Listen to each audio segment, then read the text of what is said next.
Hi, welcome back to NMI. In this video, we're going to talk about the Tandy 1000TX, that machine. We're going to learn a little bit about its history, and we're also going to explore the steps that I had to take to bring that machine back to life, because when I bought it, it was only booting up to a prompt asking for a disk, but there was no disk, no nothing. So we're going to learn more about the process that I had to use to make it boot up again, generating disk images, and we're also going to take a look at the architecture, the board, the disk drive, and we're going to learn what else is inside of that machine. So stay tuned and let's take a look. So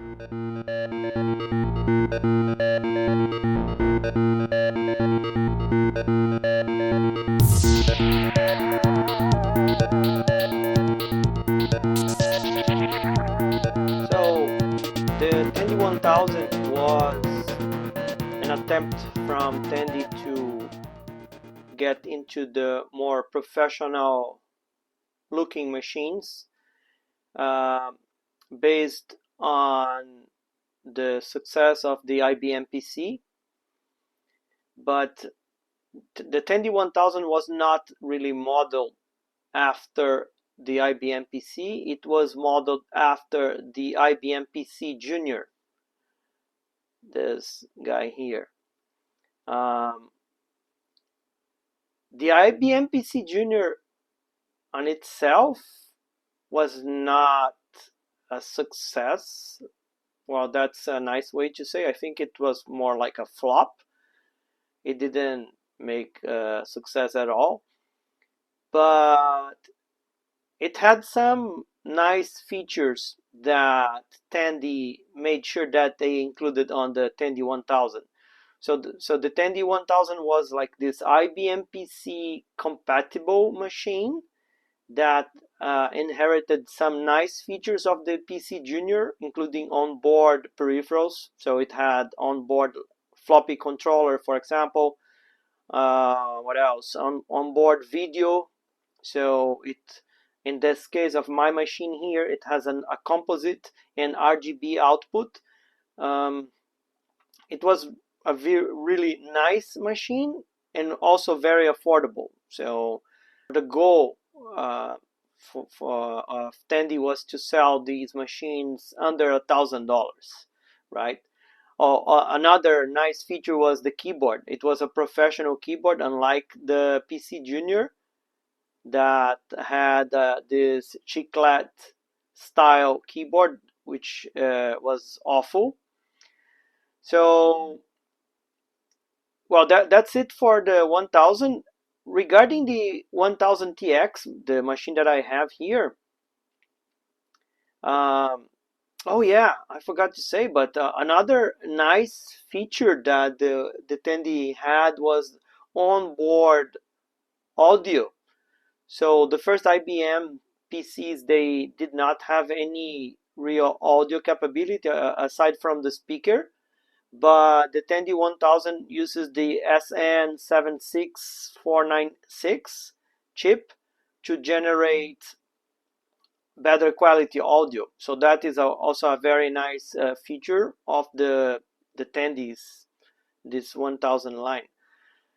Regarding the 1000TX, if we look here, the nice thing about it is that these are 8286, so they are using a newer generation of the Intel 8086. So it's maybe we could say that the second generation of the 8086. So the 8286 was an improvement on the 8086, and these were the processors that IBM selected for the IBM PC AT, right? But it's important to mention that the 1000TX is not a PCAT compatible, right? The TX is more like an XT, a PCXT with a 286, right? It's not really an AT machine. It doesn't have 16-bit buses like inside the motherboard. So all the slots are 8 bits. All the internal buses on these all peripherals are 8 bits. But the 286 is faster than the ordinary 8086, and this one is clocked at 8 megahertz. So the base machine comes with 640 kilobytes of RAM, and it's expandable to 768. We're gonna see there are 4 sockets where you can install extra RAM. This RAM can only be used by the video memory, like video board, so it's not really something that is going to make a difference on the applications, on DOS applications, but it's interesting. As I mentioned, yeah, it has a sound generator, so it can do better sound, better audio than the beeps that the PCs could do at that time. Yeah, it comes with 2 bays of 5 1/4 inches drives. The machine that I have here has 1 drive installed, a 3.5 inches floppy drive. They could have optional HDs, 10 or 20 megabytes, 5 slots ISA, so 8-bit slots. And here we can see the list. It has parallel port, but that's not the standard parallel port. That's interesting. It's a card edge.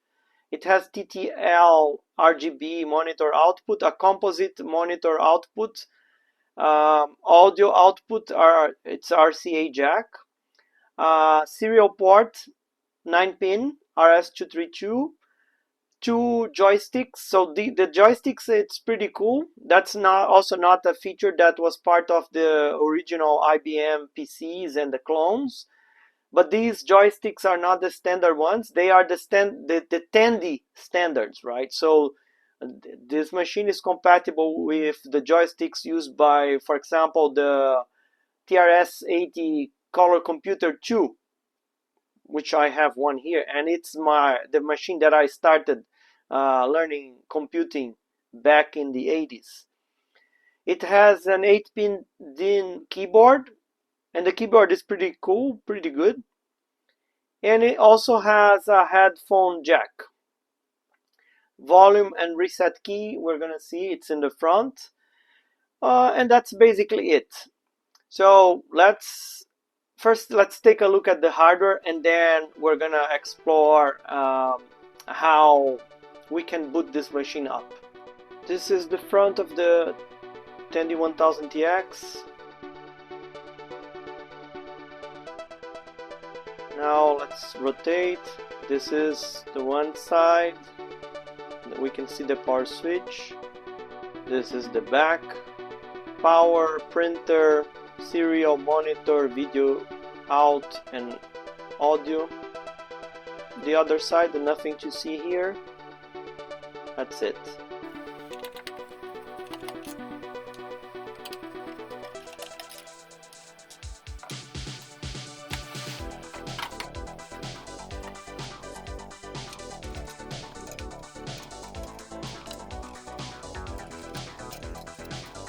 Wait a minute. What? So this machine has a hard drive? That is cool. Let's take a look at it.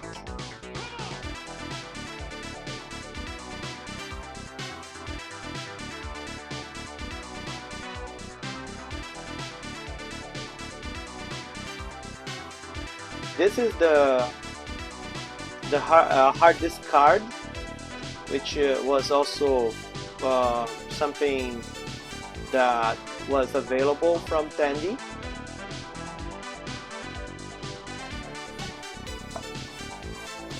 So let's remove the hard disk card and have a look at it.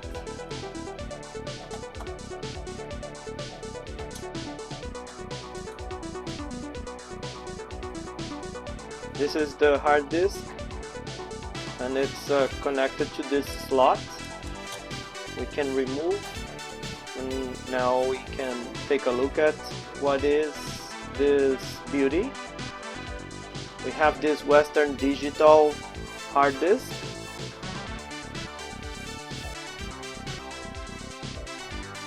WD93028, that's the model. And it's connected or paired with this very simple controller. This is a pretty cool thing. This controller, as we could see, there's only an EEPROM and a few decoding ICs.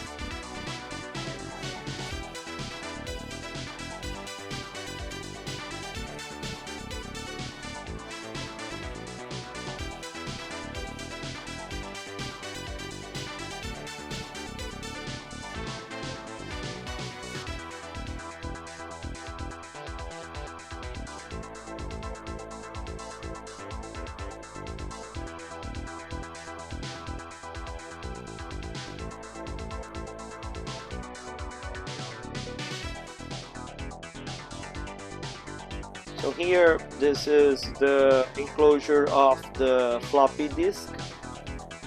Let's remove it.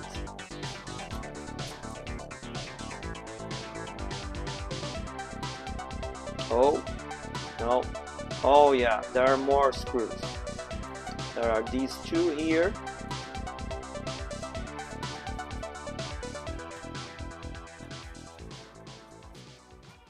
There's one other here.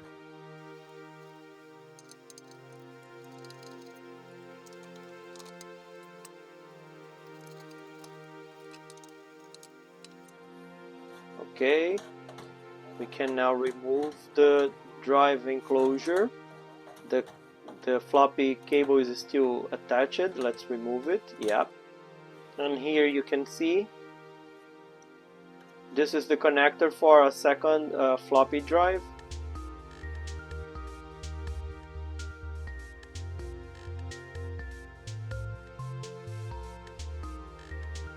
So here we can take a look at the floppy drive. Let me focus. MFD63W.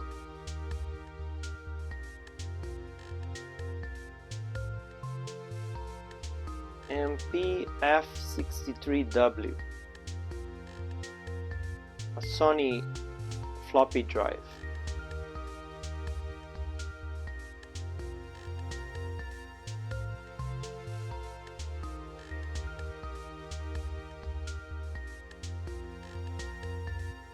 This is the back of the floppy drive, but one thing that is missing, where is the power connector? There's nothing connected to the drive. The reason is because on these machines, Tandy used special floppy drives, and the ribbon cable, the flat cable there, provides not only the signaling but also the power to the floppy drive. So that is very interesting and important, because it means that these drives are very special and you cannot just take this drive and install it on an ordinary machine. Well, this PCB is beautiful.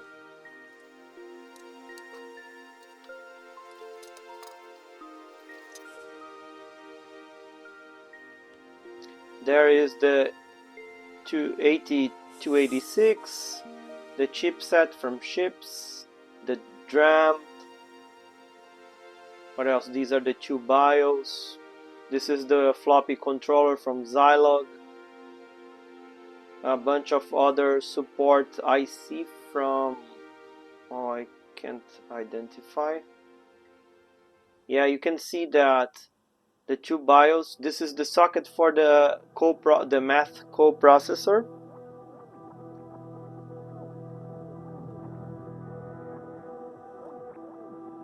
This is, I think, a DMA controller. These are the DRAM and the expansion, the four sockets for expanding the DRAM.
Okay, let's try this boot disk that I have here.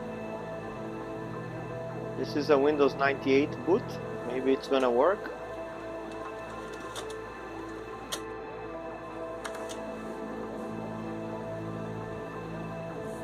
Oh no, it doesn't work. What's wrong?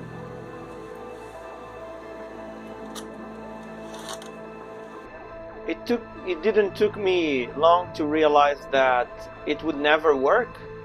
That is a 720 kilobyte floppy disk, so it's a double density, and the disk that I was using, it's a high density disk formatted in 1.44 megabytes, so it would never work. In order to download a version of MS-DOS that I can use with the Tandy 1000 TX, I did a little Google search and I found this website, winworldpc.com, and here we have a lot of releases, versions of MS-DOS. From what I found, there are a few versions that work on the Tandy. There is this MS-DOS version 2.11, and we can see here that there are some versions for Tandy 1000, but there are 5 1/4 disks, and there is a 3.2, which is a much or a considerably newer version of this DOS. And if we look here, there is a version that is specific to Tandy 1000 TX. So this is what I'm gonna use.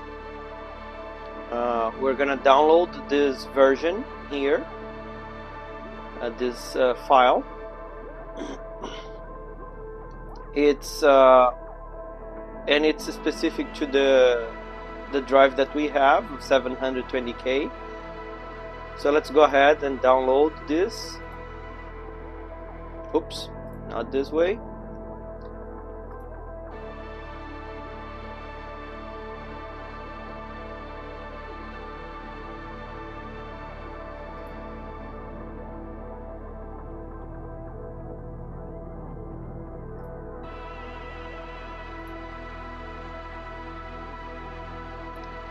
Okay, downloaded. If we look at the file here, we can see that basically there is a one image file, disk01.img. So we need now a way to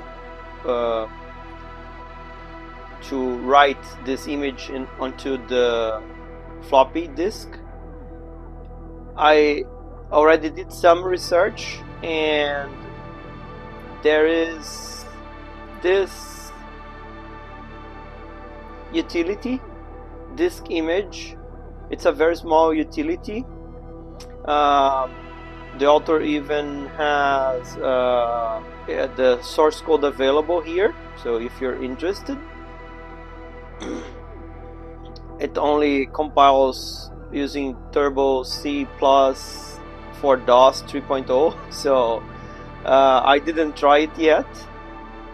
But this is a very small utility, and that's what we're gonna use.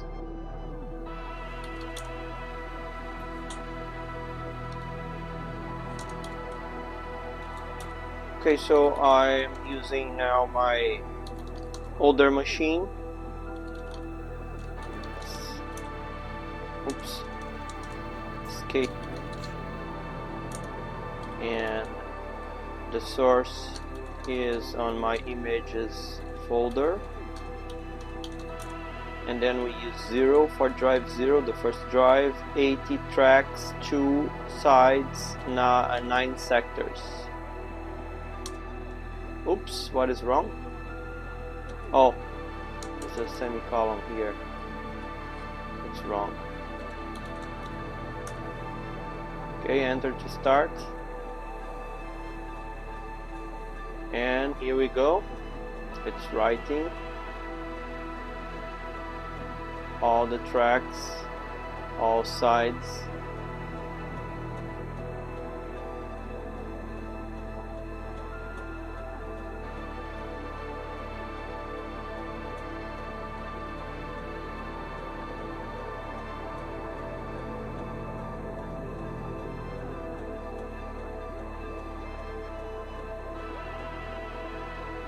Done. Let's check if it's all there. Yep, looks good to me. Okay, now let's try the new DOS 3.2 disk.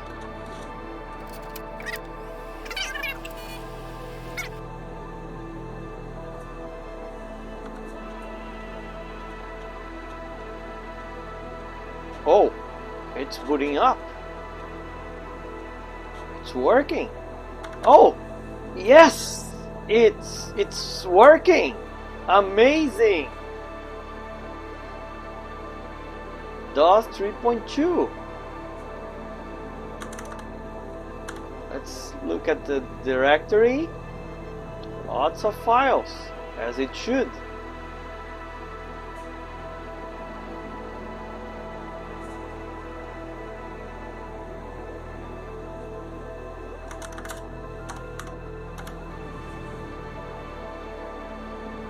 Let's look for F disk.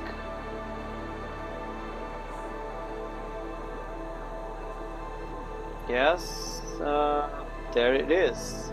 So let's try F disk and see if we can bring the hard disk. Oh no! No, it did not detect the hard disk. So in order to find out what could be possibly wrong with the hard disk, I decided to first Google it, and I found this web page that mentions the hard disk, the Western Digital 93028, and it matches the drive that I have, 3.5 inches, 21 megabytes, cache, whatever, you know, the number of cylinders and everything. Okay, recording method RLL. Okay.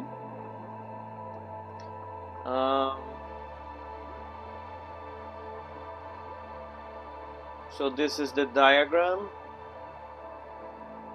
Okay, nothing new here.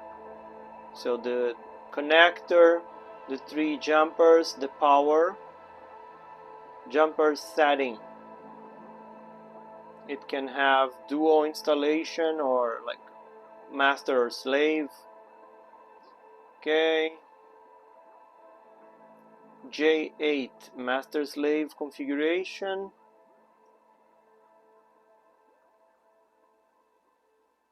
Okay. So master is this jumper, slave this jumper. What is the other jumper? Oh, it says here that the adapter card WD-AT140 provides connector for one hard drive. WD-AT240 provides connect for both a hard drive and a floppy. That's not my case. And WD-AT440 provides a hard drive connector. No, it's also not the one that I have. So the main clue here is that maybe this is the adapter card that I have. We can take a look.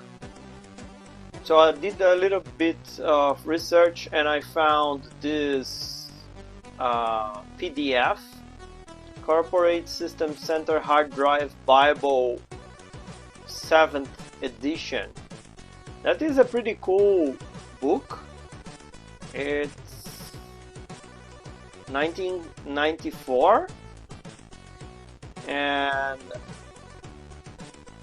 that's why this is not okay. Yeah, so it covers basically everything that you want to know about hard disk drives, even CD-ROMs and the technology that was available in the early 90s.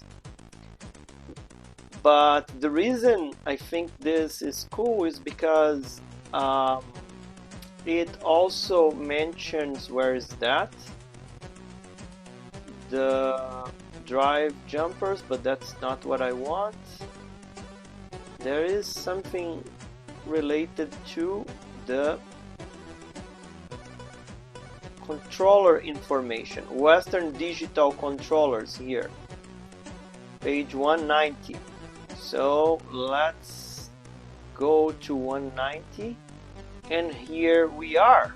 Now if we look here,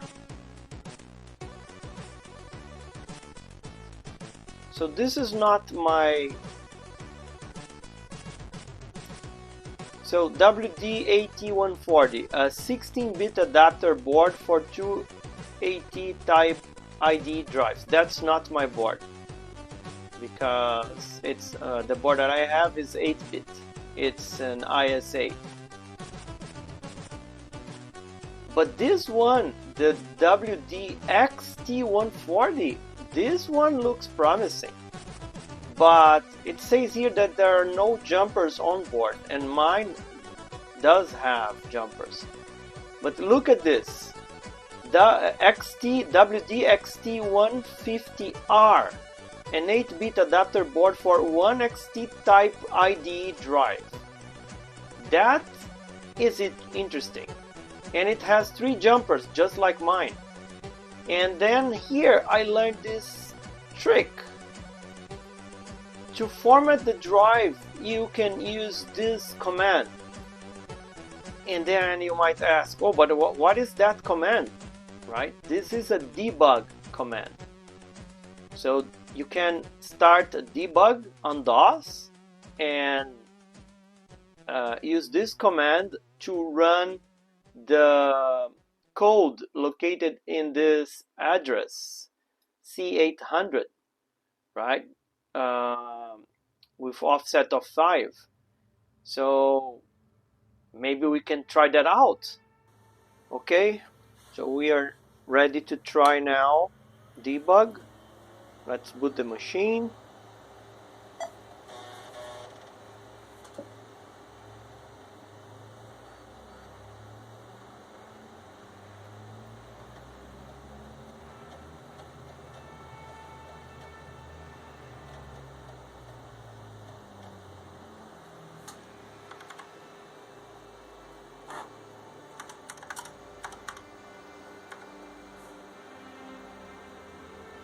And type debug.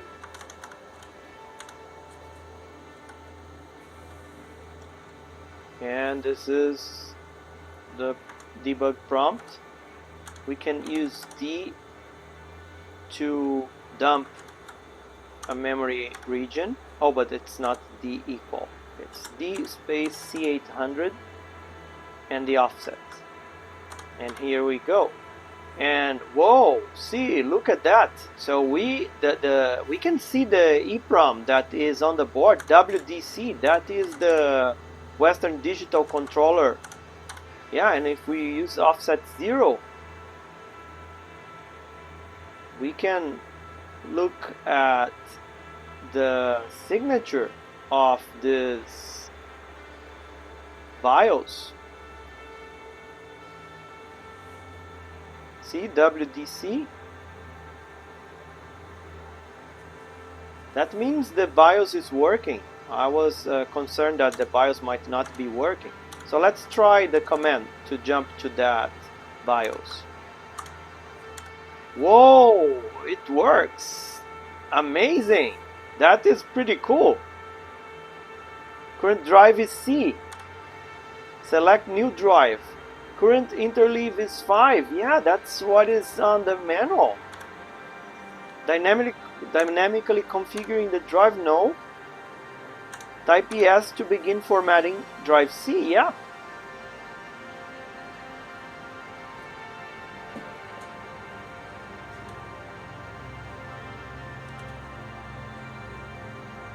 And now we wait. Oh, I think it's done. Do you want to format bad tracks? No. Restarting. Oh, amazing! I think it's working. Put DOS disk. Yeah, it's there.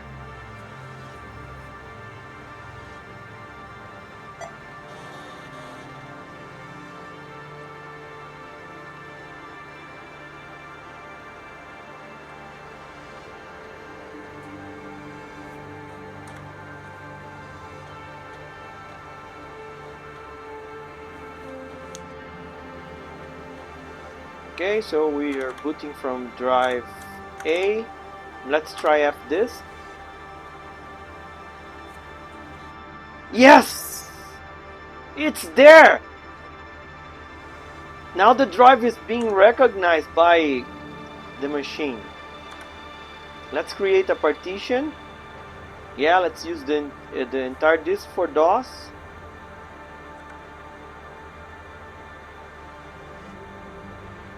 Okay, reboot.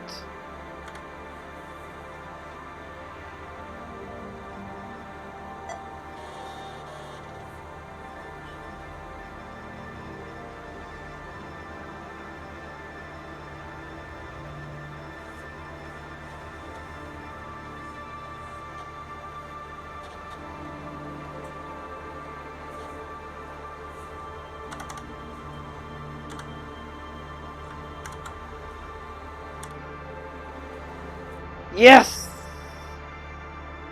We have a drive C, ladies and gentlemen.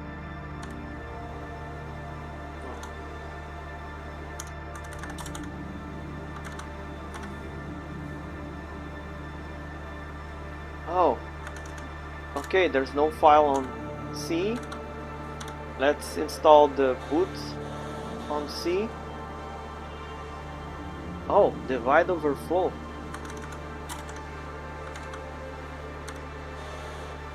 Oh, I forgot to format. We have to format the disk.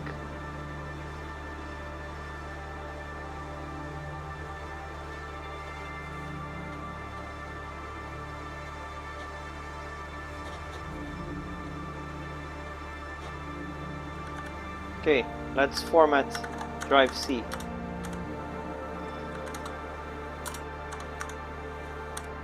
Let's use /s so we already installed the system files.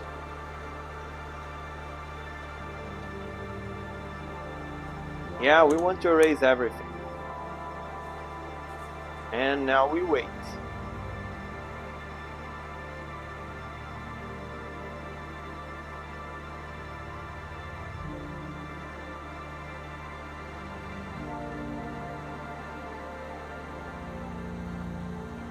Format complete!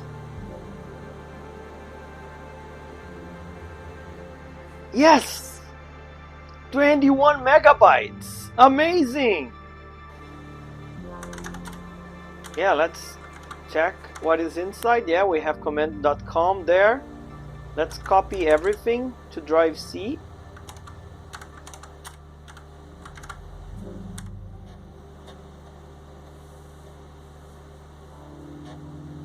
No, this is gonna take some time. Let me see X copy.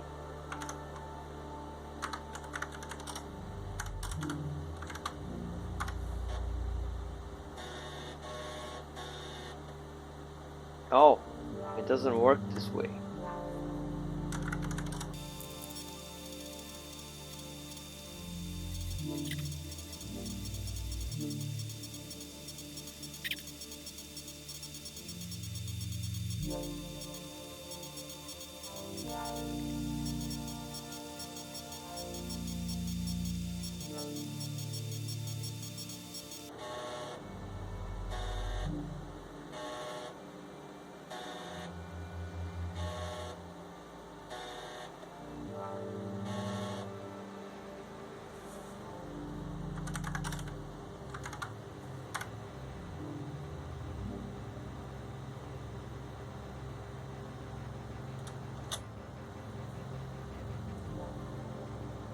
Now let's try to reboot from the hard disk.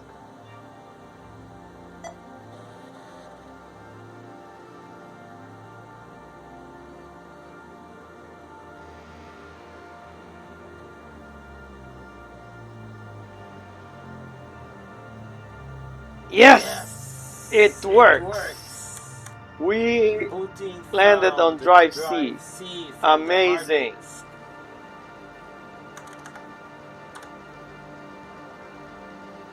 Yeah, our files are there.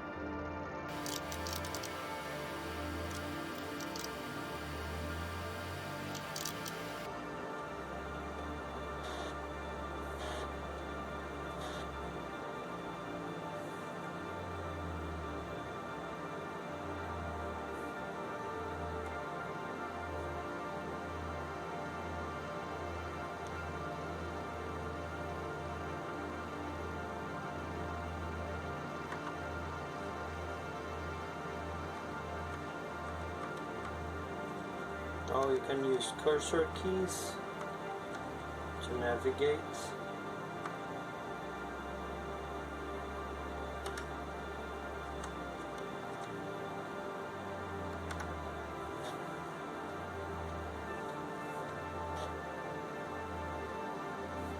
Oh, that's pretty cool. Budget for January 1985.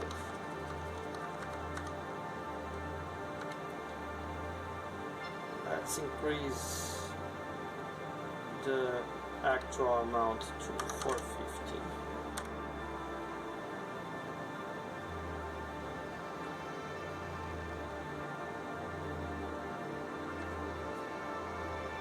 I was supposed to calculate.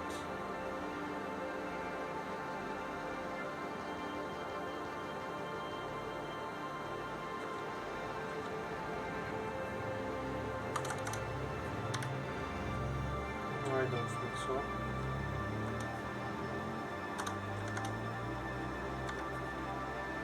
Oh, maybe we need to update. Formula merge.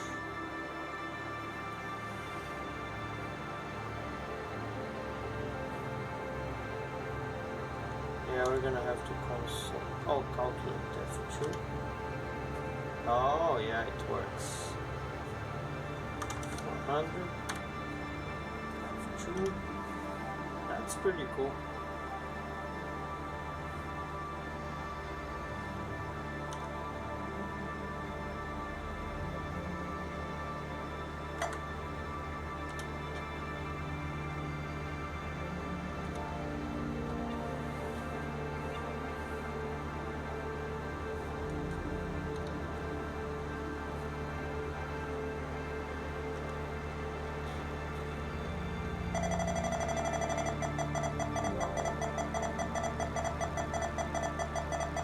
I don't think that is working, but this is some kind of terminal.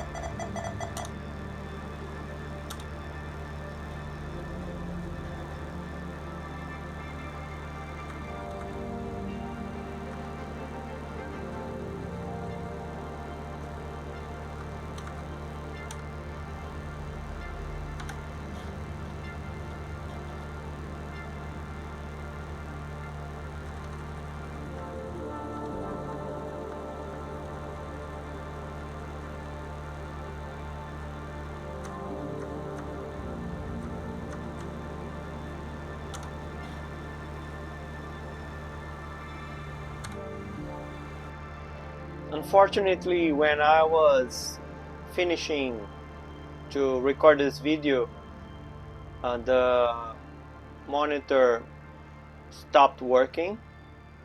As you can see here, it looks like it cannot sync horizontally and vertically. I don't know what is happening, but I'm gonna have to try to figure that out. So there's gonna be a follow-up video on this one where I'm gonna try to fix the monitor. I hope you like the contents of this video, and if you do, please subscribe to NMI, and see you next time. Bye.